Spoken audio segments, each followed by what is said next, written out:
नमस्कार, हम छी सोनाली कर्ण और अहाँ सब हमरा देख रहल छी हमर यूट्यूब चैनल पर सोनाली कर्ण के नामसँ। आइ हम एकटा लोकगीत प्रस्तुत करब अहाँ सबके समक्ष। उम्मीद करब अहाँ सबके इहो नीक लागत, तो चलू शुरू कयल जाय। शौख लागैए हमरा शौख लागैए, शौख लागैए हमरा शौख लागैए, इंग्लिश बाजू ना यो बलम जी हमरा शौख लागैए, इंग्लिश बाजू ना यो बलम जी हमरा शौख लागैए, शौख लागैए हमरा शौख लागैए, शौख लागैए हमरा शौख लागैए, इंग्लिश बाजू ना यो बलम जी हमरा शौख लागैए, इंग्लिश बाजू ना यो बलम जी हमरा शौख लागैए।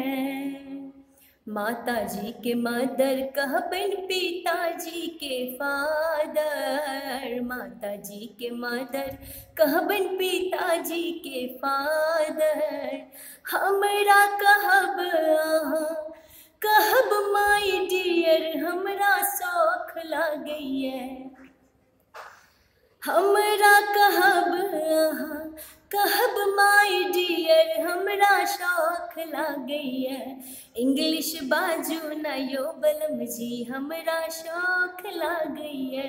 इंग्लिश बाजू ना यो बलम जी हमरा शौख लागैए। काका जी के अंकल कहबन काकी जी के आंटी,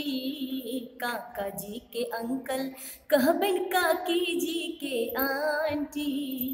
हमरा कहब अहाँ कहब माय डियर हमरा शौख लागैए,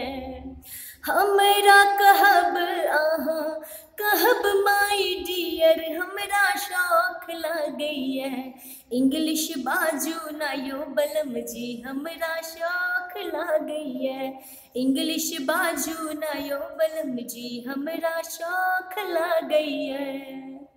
शौख लागैए हमरा शौख लागैए,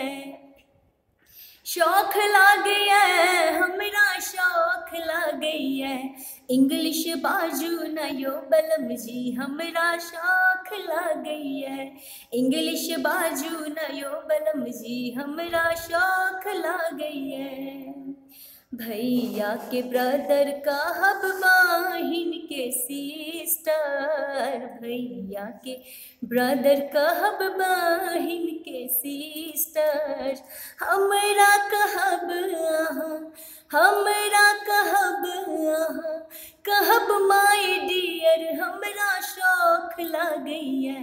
इंग्लिश बाजू ना यो बलम जी हमरा शौख लागैए, इंग्लिश बाजू ना यो बलम जी हमरा शौख लागैए,